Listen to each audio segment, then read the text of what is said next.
Strange, I always thought the NXT TAKEOVER took place before the major WWE pay-per-view. I'm Chris Wolvie, the wrestling vlog who always tells it like it is.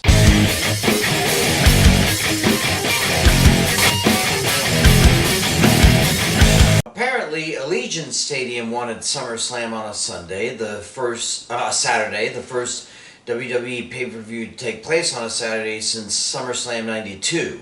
It was recorded on Wembley Stadium on a Saturday and shown on pay-per-view the following Monday.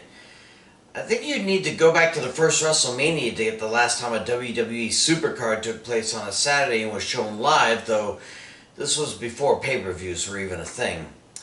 In any case, it's supposed to end before Pacquiao-Ugas at the T-Mobile Arena down the road, so no conflict of interest. And that also explains why A, NXT TAKEOVER 36 isn't taking place in Vegas, and B, why it's being held on Sunday instead of the usual Saturday before the major pay-per-view. This might be what NXT needs to finally get out of losing the Wednesday Night Wars with AEW. And according to rumors, this will also allow Mr. McMahon to rub it in his son-in-law's face. But both cards look very solid. The WWE has 7 title matches, sure, but the other 3 title matches are, well, 2 of them look great on paper. The other doesn't look good no matter what medium you use.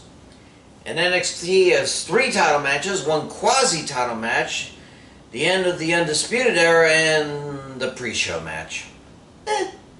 Still a weekend worth watching. Okay, let's start with Saturday. Here are my predictions for SummerSlam 21. Alright, let's get this one out of the way. Alexa Bliss versus Eva Marie. Hard to tell who's the heel here, I gotta say. I mean, Eva is still the bitch she's been since she came back and is really not sold on Doudrop as a protege. But Bliss? Ever since she inherited Bray Wyatt's nutcase personality, she's been booed left, right, and center. And if they pull the same crap they pulled a few weeks ago with that winking Lily doll, I promise you, half the crowd won't wait to head over for the boxing fight. In any case, the winner will be Alexa Bliss. The nightmare will continue. Drew McIntyre versus Jinder Mahal. Had you told me even 3 months ago that Drew McIntyre, the true Beast Slayer, would end up battling a relative has-been after he took nearly 2 years off for knee surgery, I would have asked what cannabis you picked up on the Vegas Strip and that you should get your money back. But here we are with the so-called modern-day Maharaja and the man with the sword that's definitely not overcompensating for anything, fighting it out. And when the end is sure in the back, allegedly, you would think it would be a slam dunk. I personally don't think so. Sure, Mahal's been gone for a while, but he really hasn't lost much in the way of skills, and he looks as fit as ever, what you would expect from a former WWE champion. Won't be enough, though. Winner is Drew McIntyre, but it'll be closer than it looks. Pardon it. Edge versus Seth Rollins. Aside from Roman Reigns, Edge and Rollins are having the best promos on SmackDown lately, and that black liquid that Brood Edge dumped on him, impressive. Most impressive. The million-dollar question is, who do they want to push more? Since Rollins stopped with the whole Messiah shtick, he may have switched to a drip persona, but his character just seems stuck in the middle of nowhere. Seriously, what's his play? If he doesn't find a true angle, he might have to join his fellow Shield member in AEW. Not that Edge has exactly been that well pushed. Despite his title match last month, he's going to need a more than decisive win to get back in title contention. It's a puzzler. But I'm going to pick Seth Rollins as the winner, in some underhanded fashion. Raw Tag Team Championships, AJ Styles and Omos versus RK Bro. Yeah, I was as shocked as you that Randy Orton and Riddle not only decided to get back together, but challenge for the titles. Considering they only had 3 2-on-2 matches, televised anyway, You'd think they would need more experience to... Oh, wait, the tag team ranks are shite anyway. I might as well have a new team contend. After all, that's how Styles and Almost took the titles, but... Pardon, come on! Styles needs to get back to singles contendership and let Almost free to ravage, plunder, and maim the way he should be doing. Once you get someone to stand in front of you, you start to lose ring credibility. And since this is technically a veteran versus rookie title match, I guess they let the rookies win. Winner and new champs, RK Bro. SmackDown Tag Team title rematch. Usos defend against the Mysterios. Come on. This is Chekhov's gun in play here. If you hint at a split up in Act 1, you have to split them up by Act 3. In this case, Rey and Dominic have been japing each other since losing the titles at Money in the Bank. Dios knows they're trying to keep the father-son dynamic going, but the Dom is slipping up and Rey is berating him, and this has got to come to a head. And again, while the Mysterios may share some DNA, Jay and Jimmy share almost all of it as twin bros. As long as Reigns stays out of their business, they'll be nigh unstoppable. Sorry, but it's time for the 619s to be 86th. Winners and still champs, the Usos. United States Championship, Sheamus against Damian Priest. 5 gets you 5 and a penny. This is the kickoff match, even though they haven't announced it yet. That's what the WWE thinks of the US title. Anyway, while Priest did a fine job in NXT at building and keeping a fan base, he still hasn't found a true niche on Raw yet. Oh, don't get me wrong, that Lumber Zombie match against The Miz is still one of my top 5 most entertaining matches of the year, in my arrogant opinion, but it takes more than a silly gimmick like that to be worthy of a title, even a much maligned title like the US belt. Sheamus is still working through his Cody Rhodes busted nose phase, and him losing the title now would be a low blow to him. It'll be an interesting match, but the winner and still champ will be Sheamus. Raw Women's Title Triple Threat. Nikki A.S.H. defends against Charlotte Flair and Rhea Ripley. I hate to admit it, but I'm kind of digging Nikki's attitude and outlook. To think that when she came into the main roster, she was just looking for a friend. She started at the bottom and now she's here. But both Flair and Ripley didn't like the whole Money in the Bank cash-in and wants another crack at the title. The question is, who will step aside to let the other two beat each other up and then try to sneak in for the win? My money's on Flair, of course. After all, without her papa to worry about now, she can be the meanie she should have remained all this time. But something tells me Nikki is going to pull some Spidey and Homecoming move, power through the Queen and the Goth, and fly again to the top. And I would very much like it that way. Winner and still champion, Nikki A.S.H. SmackDown Women's title, Bianca Belair versus Sasha Banks. Yeah, a little doubt in my mind that Banks needed more wins since her comeback to compete for the title again, but the women's division, while not quite as shite as the tag team division, is still a fair bit of shite. Banks was desperately needed back, maybe not as much as Becky Lynch, but give it time. Not that Belair wasn't turning heads from the get-go. She has been proving since the day she stepped onto the SmackDown roster that she is the EST of the WWE. And now she has to prove it against one of its legends. I just don't think the boss has had much experience against fresh talent like Belair. This just might be a humiliating experience for Banks, but the feud should continue for some time. For now, though, winner and still champion, Bianca Belair.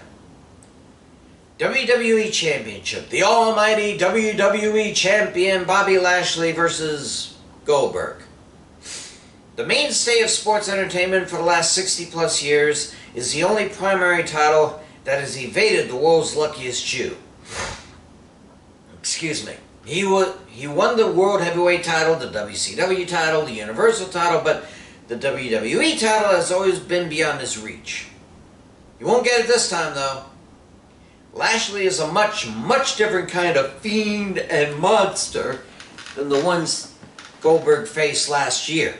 And now that he's refocused on keeping the title, he's even more dangerous than ever. Like most Goldberg matches, this will be a fairly short match, probably not even 5 minutes. Lashley will endure at least one jackhammer, counter with his mighty slam, and continue his dominance. Winner and still champion Bobby Lashley. Finally, Universal title match. Roman Reigns versus John Cena. If Reigns loses the title, he leaves the WWE. Oh gee, isn't that the icing on the crap cake that is this title match? We already kind of figured Roman would win because, as was stated, John's got to get back to Hollywood for that whatever film he's doing. But now that they added in this stipulation, how can you not say Reigns will remain champion? I mean, even if Cena was back to stay, Reigns is far too good a promo artist to let go. He's obviously been taking lessons from Paul Heyman. Plus, the added pressure of having to leave if he loses the title will make him fight harder. This match will be longer than the other primary title match, and it will end with Reigns retaining, but by disqualification when the Usos interfere after an attitude adjustment. Cena wins the match, but Roman Reigns leaves the stadium still champ and still employed. Okay, on to Sunday. Here are my predictions for NXT TAKEOVER 36. I won't bother with the pre-show match because it has squash match written all over it, and Mr. Holland will be the overwhelming winner, so onward. $1 Million title match, or a title rematch, LA Knight versus Cameron Grimes. And if Knight wins, Ted DiBiase takes Grimes' place as Knight's butler. I really don't call this title a true one because it started as a ridiculous premise from the start. DiBiase couldn't buy or steal the WWE title from Hulk Hogan or Randy Savage, so he just made his own. And it's been sitting in cobwebs for the last 3 decades until Grimes and Knight wanted to see who was the greatest rich redneck of them all. I do hope DiBiase goes back to the shadows after this and stays there. To do that, Grimes will have to win. Winner, Cameron Grimes. NXT Women's Championship. Raquel Gonzalez defends against Dakota Kai. Like, who didn't see this coming from the get-go, right? Kai and Gonzalez win the Dusty Cup, get screwed out of the WWE Women's Tag titles, get crowned NXT Women's Tag Champs, only to lose said titles later that night. Then Gonzalez is the one that takes the title off of Io Shirai? You just knew Kai wouldn't stand for that. And she'd turn on Gonzalez someday. And to be fair, she does deserve it.